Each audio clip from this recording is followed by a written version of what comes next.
Welcome po sa GTech TV mga kalods. Ito po ay bago po namin natapos na fix with single sliding door, single pocket door using analog frame and clear glass 1/4 at single pocket door na may key with handle. 900 series po yung ginagamit namin. Plus lock with key. At ang gamit po namin ng frame po sa ating door ay 798 series po. At ang ginagamitan po natin ng single head, single jam at single seal sa traditional. At ito po ang fix po natin ay ginagamitan natin ng jam na 1/3/4. Yan makikita natin at saka clear glass. Yan ang kabuuan po ay ating pipresyuhan. Ang door po ay nasa standard size po yan, nasa 90 by 7 feet. Makikita po natin yung plus lock.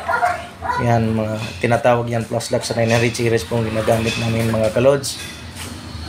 May susian na po yan. Yan, ang smooth po niya ay slide po.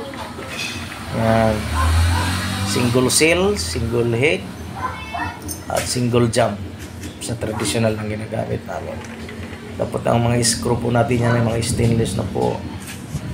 Ang ginagamit po natin yan mga heavy duty po na funny roller, yung blow roller po na double para i-smooth po i-slide. Yan, ang smooth mga kalods.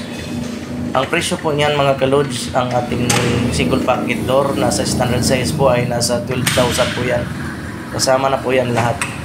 Yan, mag-green po yan mga kalods. Yan ay nakalock. Pag naka-green yan, yan ay ma-open na po yan. Yan. At ang katabi po niyan mga kalods na fix ay 5 by 7 po yan. Yung katabi niya na fix 5 by 7. 5 yung lapad at 7 yung height. Ay nasa 10,500 po yan mga kalods ang presyo ng fix.